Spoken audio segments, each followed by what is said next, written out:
Every NBA decade is special in its own right, but the 1990s? I've never seen that. Might be the most iconic of all time. During the 90s, we witnessed the greatest scoring run ever,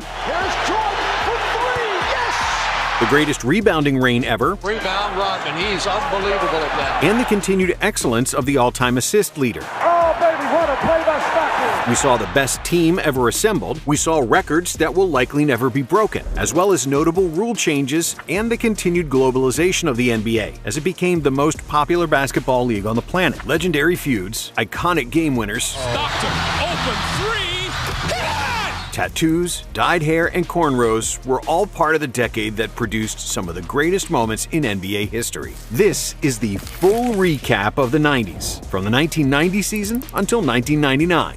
The 1989 NBA season ended with 25 franchises, and the 90s started with 27 as the Minnesota Timberwolves and Orlando Magic joined the league. But one of the biggest changes came from the coaching side, as the Chicago Bulls hired an unproven coach who looked like a hippie and used sage during practices, but would end up retiring with more rings than fingers. NBC and TNT became new broadcasters. Unsullied by sponsorship since 1989. The 1989-90 season was historical due to the first influx of international players who would all end up in the Hall of Fame. Vlade Divac, Drazen Petrovic, Sarunas Marciulionis, and Alexander Volkov. However, the first pick of the '89 draft was one of the biggest busts of all time. The Sacramento Kings select Purvis Ellison from the University of Louisville. But it wasn't all bad, as Sean Kemp, Glenn Rice, and Tim Hardaway also got drafted. And yet, the biggest addition to any team was the one of David Robinson, who was the first overall pick in 1987, but decided to stay in the Navy for 2 years.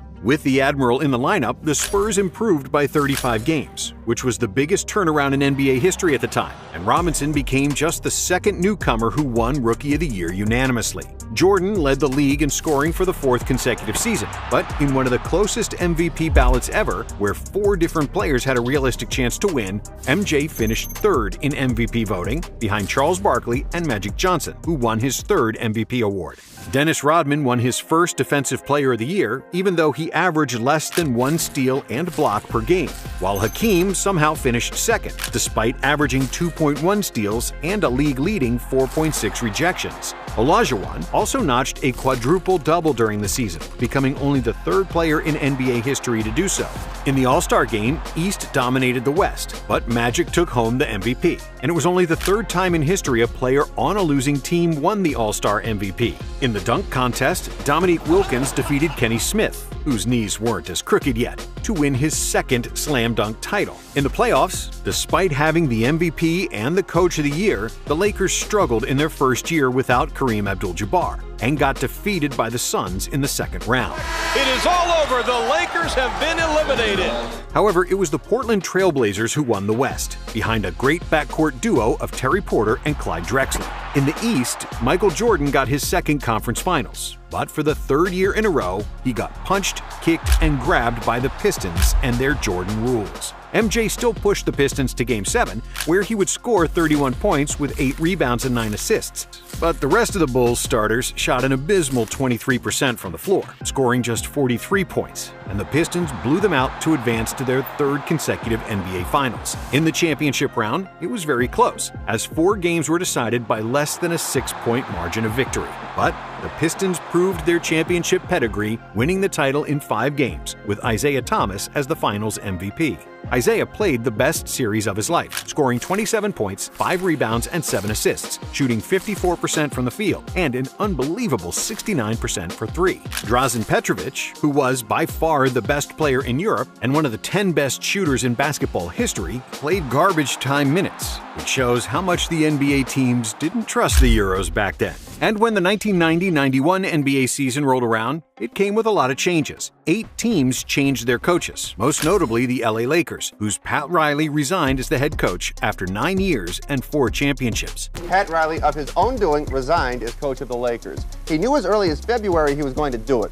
After the season, he made an agreement with Jerry Buss not to announce it until his replacement had been selected. The Orlando Magic didn't change their coach, but they changed conferences. And after they had more travel miles than any other team, they unsurprisingly returned to the East after 1 year. There were also some rule changes. The NBA instituted the Trent Tucker rule, named after Trent Tucker, who hit a walk-off three-point field goal at the buzzer in the previous season with 0.1 seconds left on the clock. The new rule prevented any shot from being taken with up to 0.2 seconds left in the period, except for tip-ins. And after years of hacking, namely by the rough bad boy Pistons, the NBA introduced the flagrant foul. In the otherwise weak draft class, Hall of Famers Gary Payton and Toni Kukoc were drafted, even though the Croatian forward would stay in Europe for the next 3 seasons. The season started in Tokyo, at least for the Suns and the Jazz, who played their first game of the season in Japan, as the NBA became the first major professional sports league to play outside North America.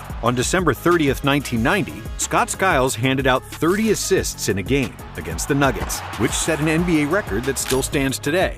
Rodman repeated as the Defensive Player of the Year, Hakeem changed his name, Barkley spat on a little girl sitting courtside, while Jordan won another scoring title and his second MVP award. This was also the first season since 1981 that the Lakers didn't have the #1 seed in the Western Conference, which is insane and tells you how great of a player Magic Johnson was. The Lakers would defeat Hakeem's Rockets and the Run TMC Warriors in the first 2 playoff rounds. But in the conference finals, everyone expected the #1 seeded Blazers to advance to the finals again. However, Magic showed that he still owned the West, making his 9th trip to the finals in 12 years. Another crazy feat.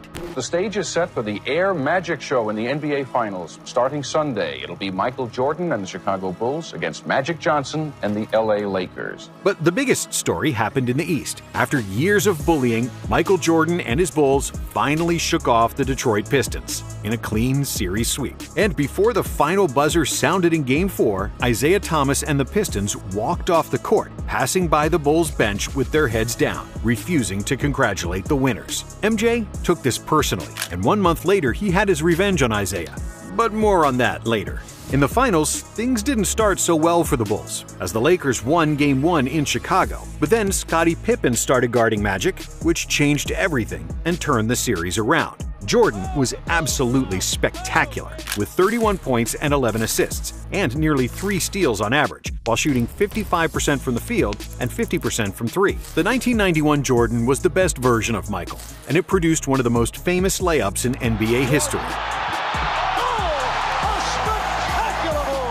The Bulls won the series in 5 games, and of course, Jordan was the finals MVP.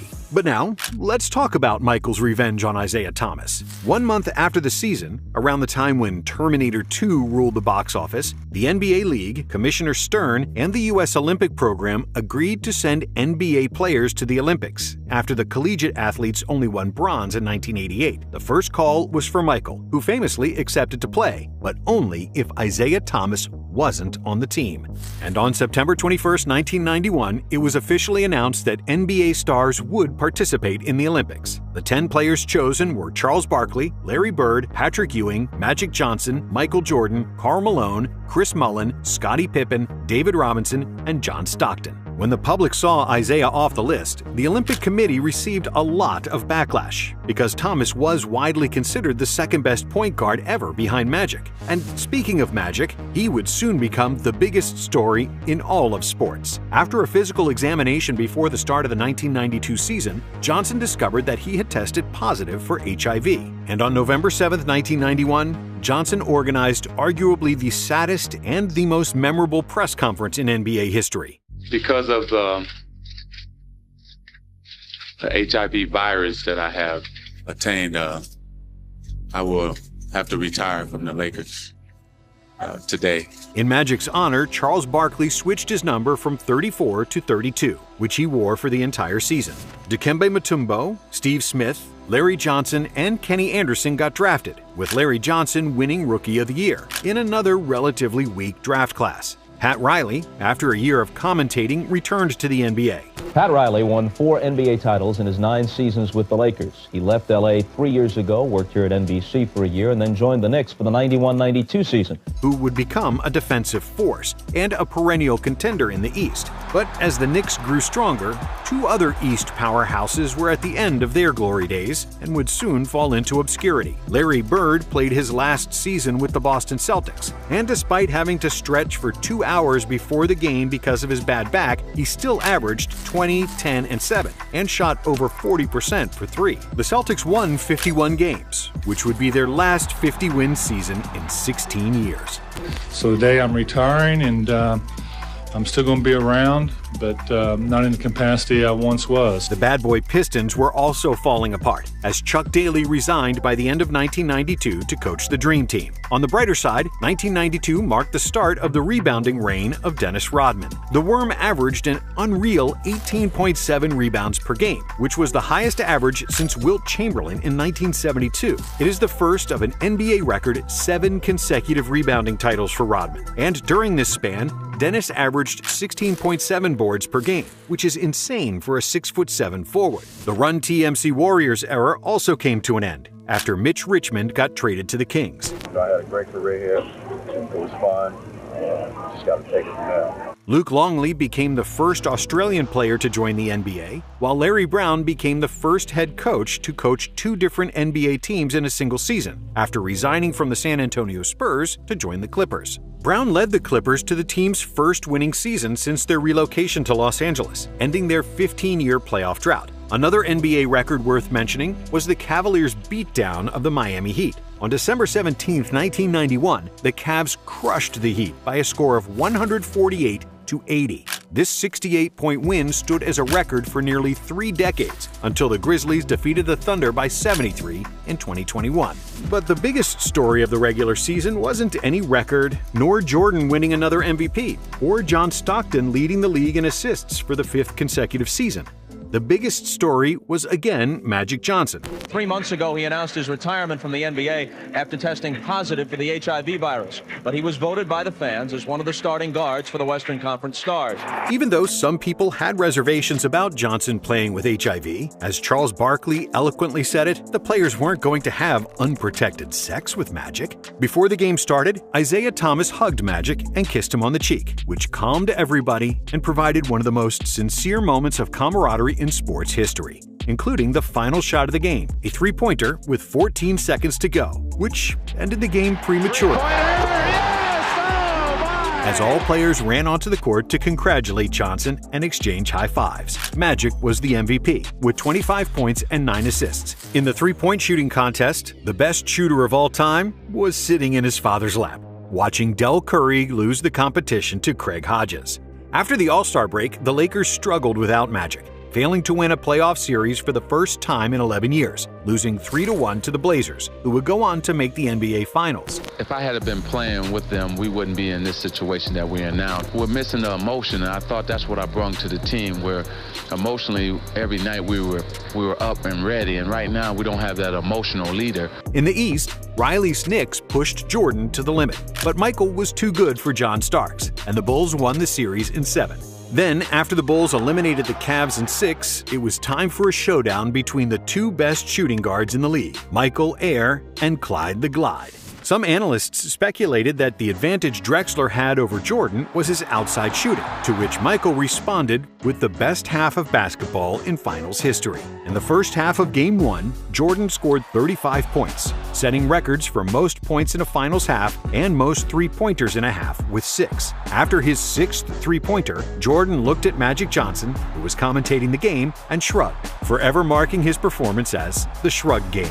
And even though the Blazers kept the series interesting, with the series tied after Game 4, MJ was simply on another planet, and the Bulls clinched their 2nd NBA championship in 6 games. Jordan, of course, was the Finals MVP, with averages of 35, 5, and 6, including 43% shooting from deep, while Drexler only shot 15% from downtown, as the short-lived debate on the best shooting guard in the world was settled. But MJ and Clyde would become teammates just several weeks later, as they joined the rest of the Dream Team in Barcelona. The 1992 Olympic Dream Team became legendary for the amount of Hall of Famers that cruised to a gold medal. with the hype around a single basketball team that would likely never be repeated again. But before the Olympics even started, one guy that was supposed to be on the Dream Team just got drafted to the NBA.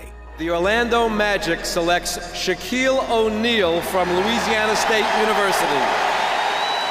Shaquille O'Neal was the #1 overall pick in the '92 draft, which also had other notable players like Alonzo Mourning, Latrell Sprewell, Robert Horry, and Christian Laettner, who famously got selected to the Dream Team instead of Shaq. But when the NBA season started, O'Neal quickly asserted his dominance and showed the Olympic Committee they made a mistake.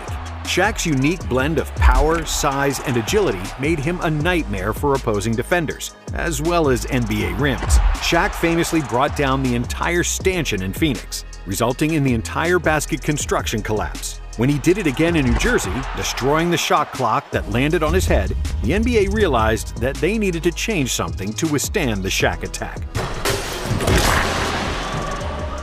Starting from the 93-94 NBA season, the NBA had to Shaq-proof the rims, switching to tempered shatter-resistant glass and stronger backboard braces. With 23 points, 14 rebounds, and 3.5 blocks on average, Shaq convincingly won Rookie of the Year, 2 votes shy of winning the award unanimously.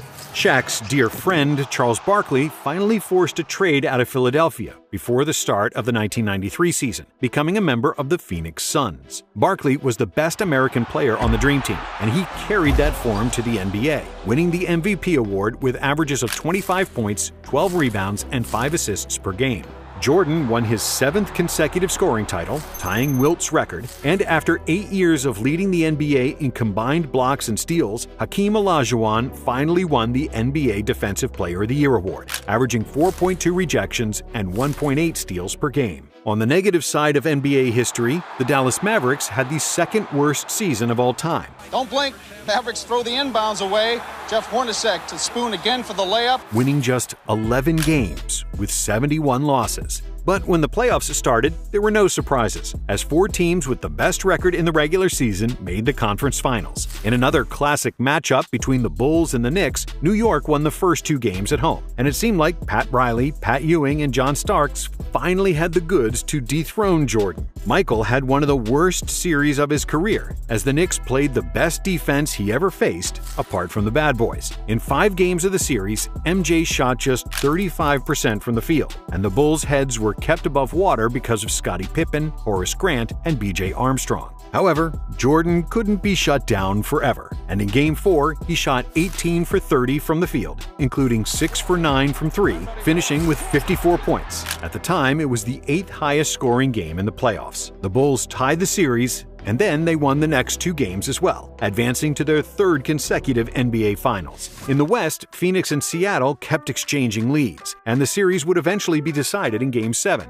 And after he closed out the previous series with a game winner against the Spurs, Charles Barkley dominated in the clutch again, finishing with 44 points and 24 rebounds, and pushing the Suns to their first NBA Finals since 1976. God want us to win the World Championship. I don't know if I go that far, Charles. No, I talked to him the other night. But 2 days before the finals started, a tragedy struck. While driving to the Eurobasket qualifying game in Munich, a Volkswagen Golf crashed into a truck. Drazen Petrovic, who was sleeping on the passenger seat and wasn't buckled in, died in the crash. For Drazen Petrovic, the Nets star was killed on Monday evening in a car accident in Germany. Petrovic had just come off the best season of his career, where he averaged 22.3 points per game and got named to the All-NBA 3rd team, becoming the first European player to make the All-NBA. At the time of his death, Petrovic was the all-time leader in three-point percentage, and he's currently number 4 on that list. The finals started with a minute of silence for Drazen, but when the game started, the Suns were awful and clearly afraid of the biggest stage, as the Bulls won Game 1 on the road.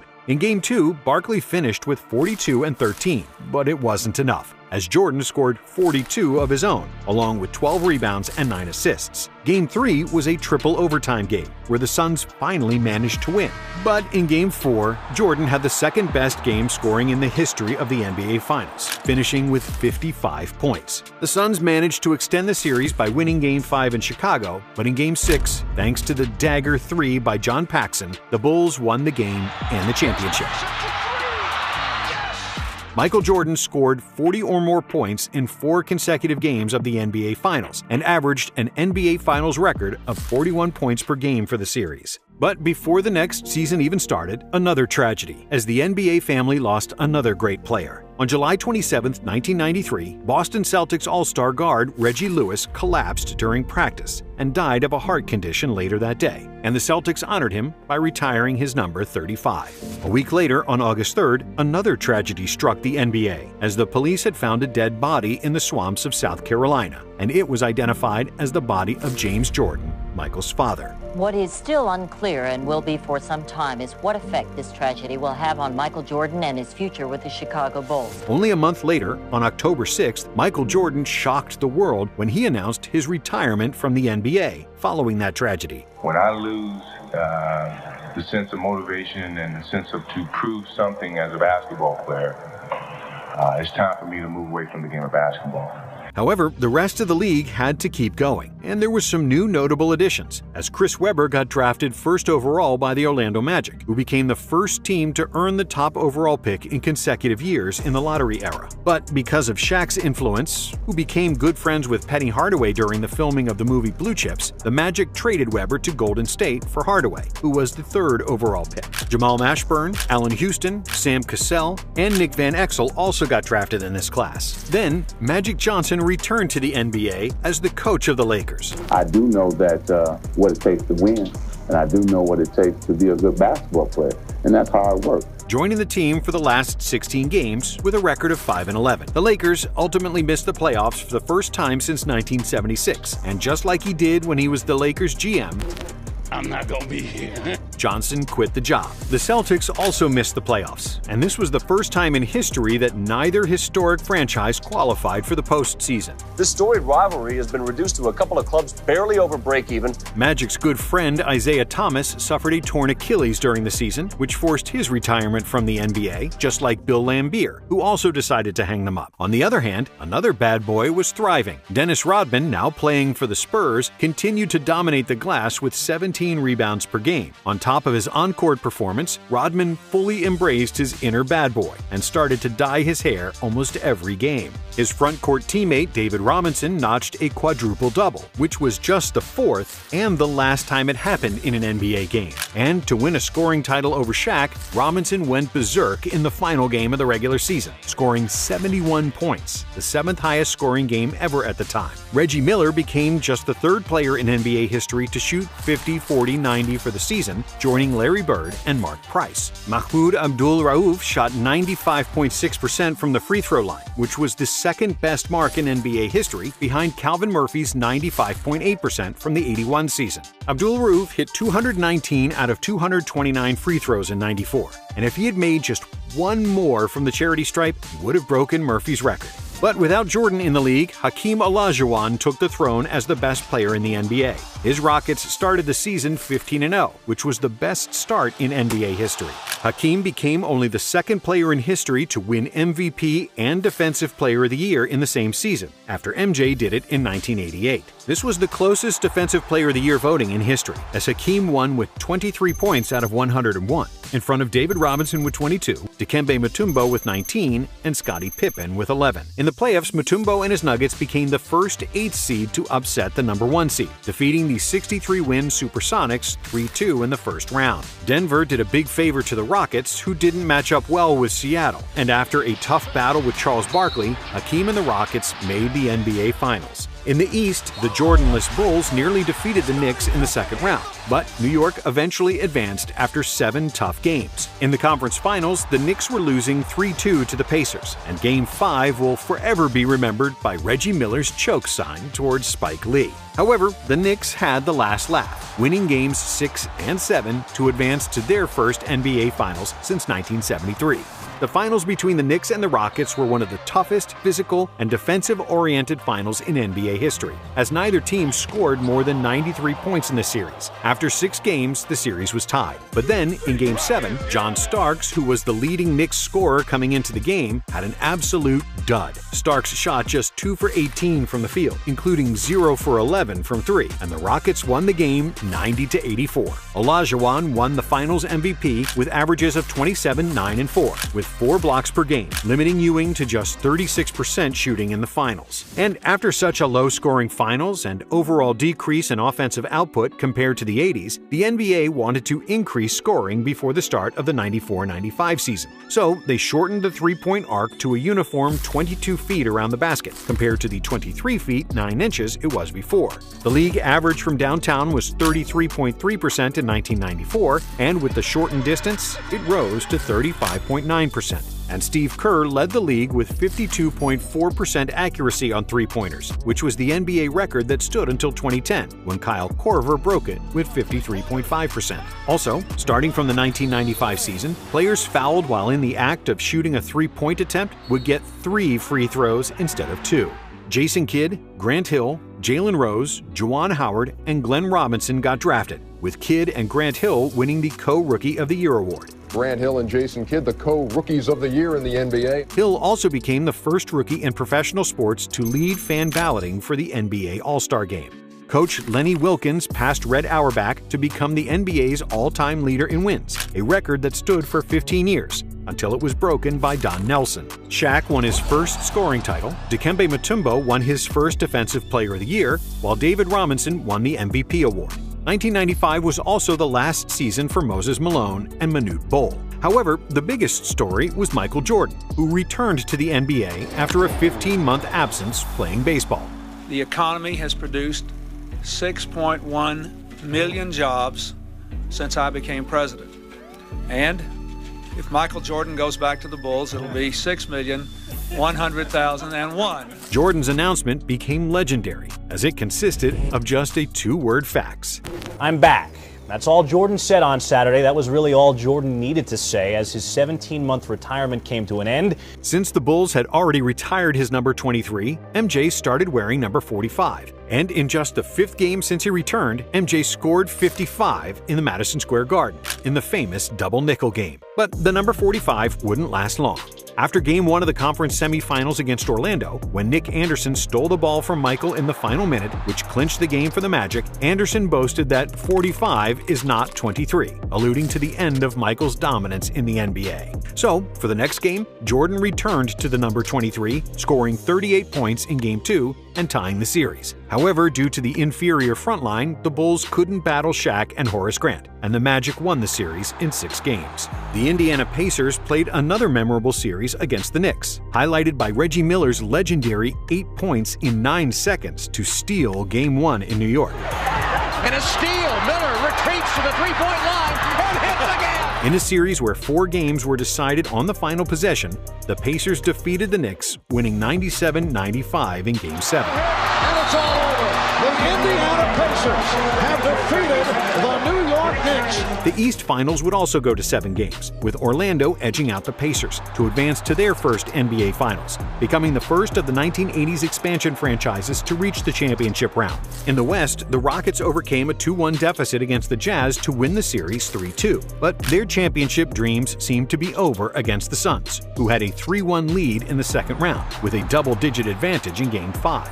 But Houston persevered and completely turned the game and the series around. In Game 7, the Rockets won 115-114 on a Mario Elie three-pointer, later dubbed as the Kiss of Death. In the conference finals, Hakeem embarrassed David Robinson with this filthy move. Olajuwon was mad that Robinson won the MVP over him, and he completely outclassed his rival with 35 points, 12 rebounds, 5 assists, and 4 blocks per game. Before the finals, Shaq was partying with teammate Dennis Scott for a week straight, but still, they were inches away from winning Game 1. Up by 3, the Magic's Nick Anderson had 2 free throws, but he missed both. However, Anderson grabbed his own rebound, and with 10 seconds to go, he got fouled. If he made only 1 free throw, Orlando would have won. But Anderson missed his 2 freebies again. And he misses 4 straight.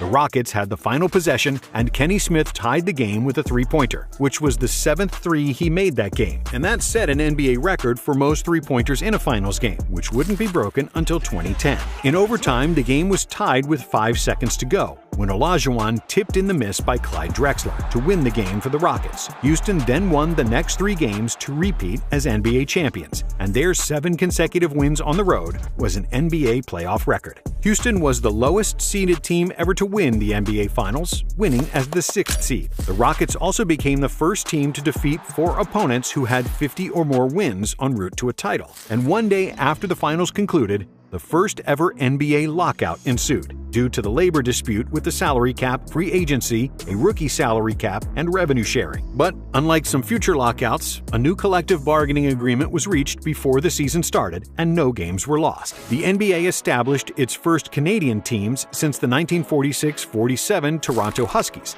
as the Toronto Raptors and the Vancouver Grizzlies made their debuts as the NBA's 28th and 29th franchises. Pat Riley became the new head coach and team president for the Miami Heat, for which Miami paid a $1 million fine and first-round pick to New York because they were found guilty of tampering with the former Knicks coach. During the offseason, Jordan was filming Space Jam, while also maniacally training to get himself into the best shape of his career. Kevin Garnett got drafted by the Minnesota Timberwolves, becoming the first high school player to enter the NBA since Moses Malone in the late 70s. Rasheed Wallace, Michael Finley, Jerry Stackhouse, and Damon Stoudemire also got drafted in this class, with Stoudemire winning Rookie of the Year. Magic Johnson returned to the NBA after a 4-year absence, playing 32 games for the Lakers, before finally retiring for good at the end of the season. But it was actually Mahmoud Abdul-Rauf who became the most talked-about player in the NBA when he refused to stand for the American national anthem, stating that the flag was a symbol of oppression,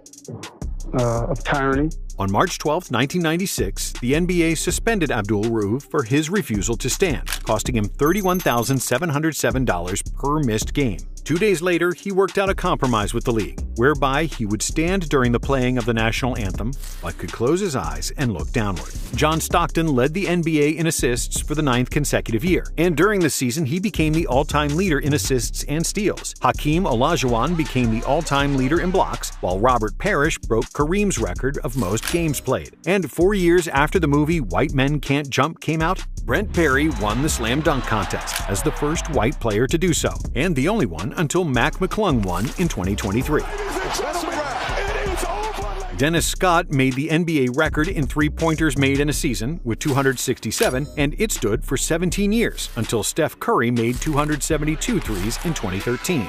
Gary Payton became the first point guard ever to win Defensive Player of the Year, and Jordan won his 8th scoring title, which broke the NBA record MJ previously held with Wilt Chamberlain. Michael also won the MVP, as his Chicago Bulls won an NBA record 72 games, with the best net rating in NBA history, a record that still stands today. This year's Chicago Bulls squad just may go down as the greatest team of all time. The Bulls steamrolled through the playoffs, losing just one game on their way to the NBA Finals, where they met the Seattle Supersonics, led by Gary Payton and Sean Kemp. The Bulls won the first 3 games, but then the Sonics came alive with 2 wins of their own after Payton started guarding Jordan. However, in Game 6, the Bulls finished the job, winning their 4th title, with MJ becoming the first player ever to win 4 Finals MVP awards. But just 1 season after the first lockout, the NBA had another one. The lockout was imposed after the league and the players' union could not reach an agreement involving $50 million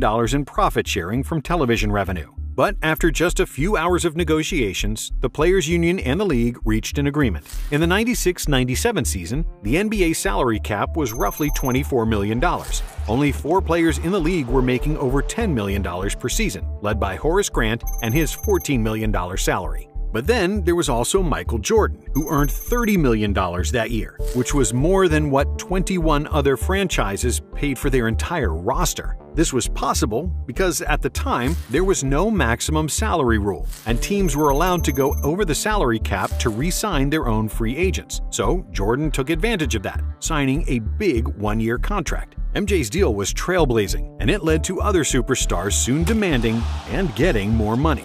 The 1996 free agency was the first modern free agency, where a plethora of superstars started talking to the entire league in order to get the best offer. Before 1996, no NBA player had signed a $100 million contract. No player had made $20 million in one season. But then, a big splash, as the biggest fish in free agency changed oceans, deciding to move from the Atlantic coast to the Pacific. If there is demand for a product, the price of the product goes up. If a bidding war ensues, the price of the product goes way, way up.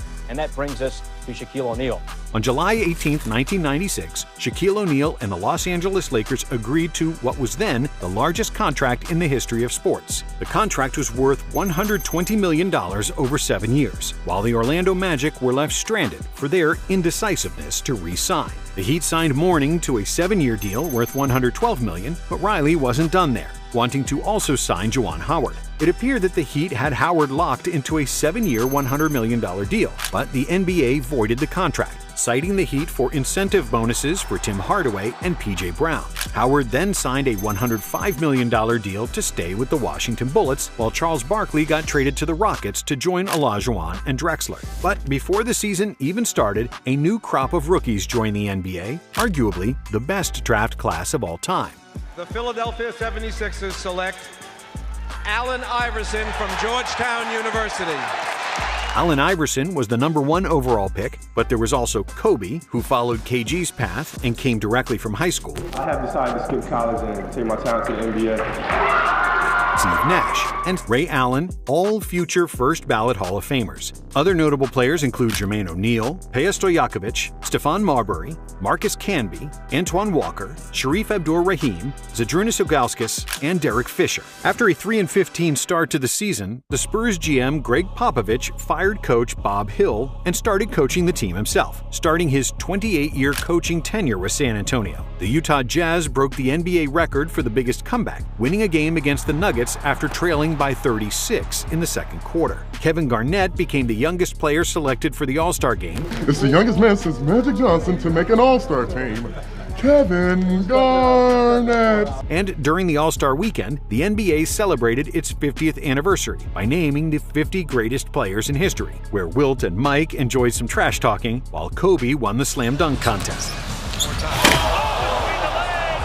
Some of the most memorable regular season moments were when Dennis Rodman got suspended for 11 games for kicking a cameraman, and when Allen Iverson crossed over MJ. Allen shakes free, gets AI also became the first rookie to string 5 consecutive 40-point games. Iverson won Rookie of the Year, and Jordan won his 9th scoring title, all while Karl Malone won the MVP over MJ, even though the Bulls won 69 games, narrowly missing being the first team with consecutive 70-win seasons. For the first time in 10 years, John Stockton wasn't the league leader in assists, as Mark Jackson led the NBA with 11.4 dimes per game. In the playoffs, the most intense series was the second-round matchup between the Knicks and the Heat, which would start one of the most bitter rivalries of the entire decade. In Game 5, P.J. Brown flipped Charlie Ward on the hardwood, inciting a brawl between the two. As a result, Brown was handed a 2-game suspension, while Ward was suspended for Game 6. However, as a result of leaving the bench during the brawl, Patrick Ewing and Allen Houston were suspended for Game 6, while Larry Johnson and John Starks were suspended for Game 7. And even though the Knicks held a 3-1 series lead, with all the suspensions of their 4 best players, they couldn't battle the Heat, and Miami advanced after 7 games. But in the conference finals, Jordan and the Bulls made quick work of the Heat, limiting Miami to just 78 points on average, and beating them in 5 games to advance to another NBA Finals. In the West, the Rockets defeated the Sonics in a close 7-game series to make the conference finals, while Utah defeated the Lakers in 5 games in a series that will mostly be remembered by Kobe's 4 airball misses. In Game 4 of that series, Karl Malone hit all 18 of his free throw attempts, setting a playoff record for most attempts without a miss, since broken by Paul Pierce and Dirk Nowitzki. In the West, despite the Rockets' big 3, Utah was a better team, and they advanced after John Stockton hit a buzzer-beating 3 in Game 6. Stockton,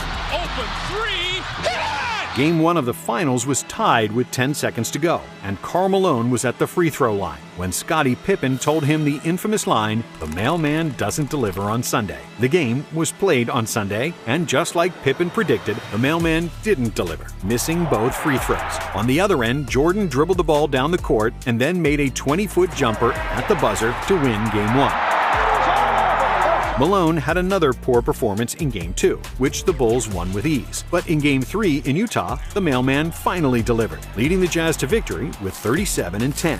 In Game 4, even though the Bulls had a 73-69 lead with a minute to go, with a series of misses and turnovers, the Jazz outscored the Bulls 12-2 in the clutch and tied the series. Game 5 was the most famous game of the series and probably one of the most memorable games of Michael Jordan's career. Despite a heavy fever and a weakened body, Jordan came out of bed an hour and a half before the game started and suited up. However, it was clear that he wasn't up to par, as the Jazz generated a 16-point lead. But then, Jordan started hitting, and the Jazz lead was slowly starting to melt. In the last minute, with the game tied at 85, Michael made a clutch three-pointer that would secure the victory for the Bulls. Jordan played 44 minutes, finishing the game with 38 points, 7 rebounds, 5 assists, 3 steals, and 1 block, before collapsing into Scottie Pippen's arms. In Game 6, MJ was feeling much better, scoring 39 points. However, it was Steve Kerr who was the unexpected hero, hitting the game-winning shot, while Scottie Pippen made a crucial steal at the end of the game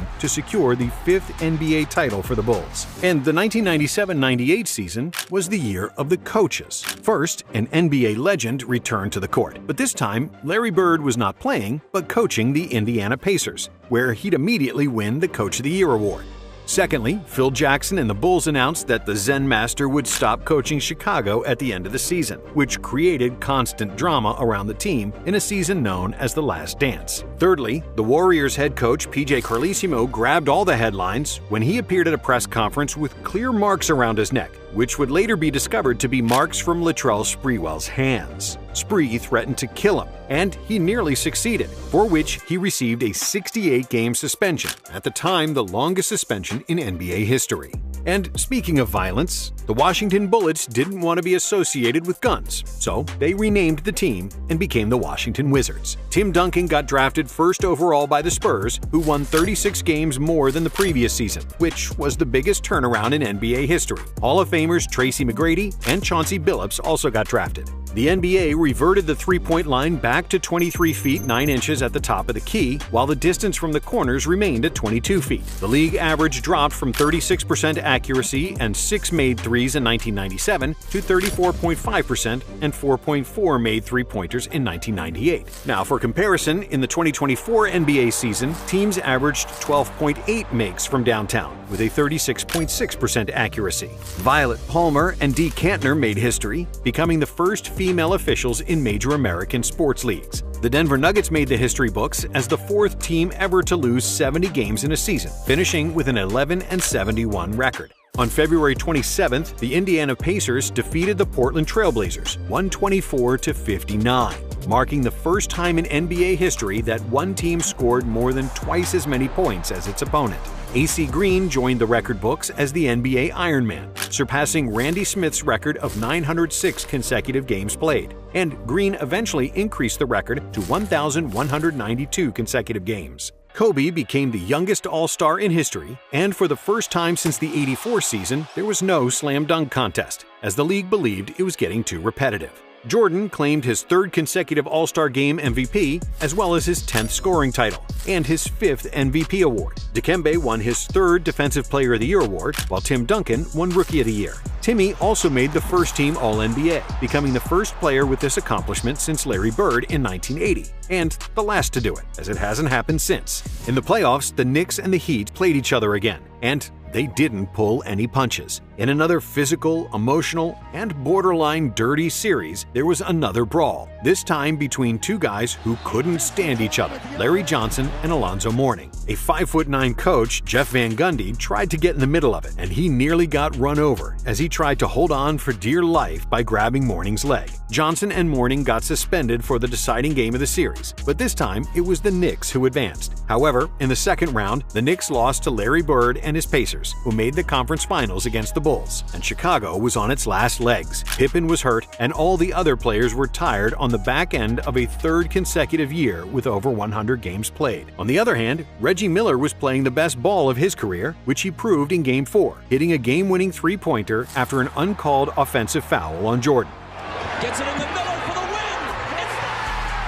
The Pacers pushed the Bulls to the brink of elimination as they held a double-digit lead multiple times in Game 7, but the Bulls defeated them on experience, proving once again to never doubt the heart of a champion. In the West, it was much less dramatic, as the Jazz lost just 3 games on their way to the NBA Finals, defeating the Rockets and the Spurs and sweeping the Lakers. Now, the Finals were another super close series, with each game decided in the final minute, except for the inexplicable blowout in Game 3. The Bulls defeated the Jazz 96-54. Beaten by 42 and held to the lowest scoring output in the history of the NBA. Now, in Game 6, the Bulls were trailing by 1 point when MJ stole the ball from Malone, and what happened next was one of the most famous sequences in NBA history. Jordan, open, Chicago with the lead! And when Utah failed to score, the Bulls completed their second three-peat, and Jordan left the game with 6 titles and 6 Finals MVPs. And after the season, Phil Jackson stepped down. Phil Jackson cleaned out his office at the Chicago Bulls practice facility and made it official. After 9 years and 6 NBA titles, he is done as the Bulls coach. And Jordan stayed true to his word that he wouldn't re-sign if Phil was gone. Michael Jordan said if Phil wasn't back, then he wasn't back. But the NBA had even bigger problems than the retirement of their best player, because for the 3rd time in 4 years, there was a lockout, and this one was major. The question everyone wants to know is whether or not this season can be saved. The NBA owners wanted a limitation on players' salaries, not wanting to be pushed around by the players who started demanding more and more money. On the other hand, the Players Association opposed their ideas and wanted bigger minimums. After the two sides failed to reach an agreement, the owners began the lockout. By October, it became the first time in NBA history that games were canceled due to a labor dispute. Further games were canceled by November and December, including the league's Christmas games, which had been played on an annual basis since 1947, and the All-Star Game, which was not played for the first time since 1951. The lockout continued into January of 1999, threatening the cancellation of the entire season. I think we sit and we wait and we watch as the season ticks away. And despite a division within the Players Union, on January 6th, the union, the owners, and the NBA commissioner finally came to an agreement. The settlement put a ceiling on maximum salaries for players and a pay scale for first-year players, which ended the lockout after 204 days. On January 13th, 1999, while the lockout was still ongoing, Michael Jordan officially announced his retirement for the 2nd time. I want to say thank you to both of the gentlemen here, Mr. Stern and Mr. Reinsdorf, for presenting me with the opportunity to play the game of basketball. When the play resumed, the regular season was shortened to 50 games per team as opposed to the normal 82. And to preserve games between teams in the same conference and shorten flight time, some teams didn't meet each other at all during the course of the shortened season. Dirk Nowitzki, Paul Pierce, Vince Carter, Antoine Jameson, Jason Williams, Mike Bibby, and Rashard Lewis got drafted. Scottie Pippen joined Hakeem and Barkley in Houston, while the Bulls missed the playoffs completely for the first time in 14 years. They would also become the 2nd defending champion in NBA history that failed to make the playoffs, joining the 69-70 Boston Celtics, who missed the playoffs after Bill Russell's retirement. Karl Malone became the oldest player ever to win the NBA MVP, Vince Carter won the Rookie of the Year, and Allen Iverson won his first scoring title. In the playoffs, the Spurs lost just 1 game on their way to the NBA Finals, sweeping the Lakers in the 2nd round and then the Blazers in the conference finals. In the East, the Knicks had another nail-biter against the Heat, winning the series with Allen Houston's buzzer beater in the deciding Game 5. The Knicks became only the 2nd number 8 seed to advance in the playoffs by defeating a number 1 seed. The Knicks' Cinderella story continued, as they swept the Hawks in the 2nd round and then defeated the Pacers in 6 games to reach the NBA Finals, thus becoming the first 8th seed to reach the Finals, something that would later be repeated by the 2023 Heat team. However, in the series against Indiana, the Knicks lost Patrick Ewing to injury, which proved to be an insurmountable loss against the Spurs and their Twin Towers. And even though they had 2 great scorers in Allen Houston and Latrell Sprewell, Tim Duncan destroyed the Knicks in the post, leading the Spurs to a 4-1 victory and their first NBA championship. Thus, the 90s concluded as arguably the most legendary era of NBA basketball. Thank you for watching. And if you like this one, subscribe and watch some more nonstop.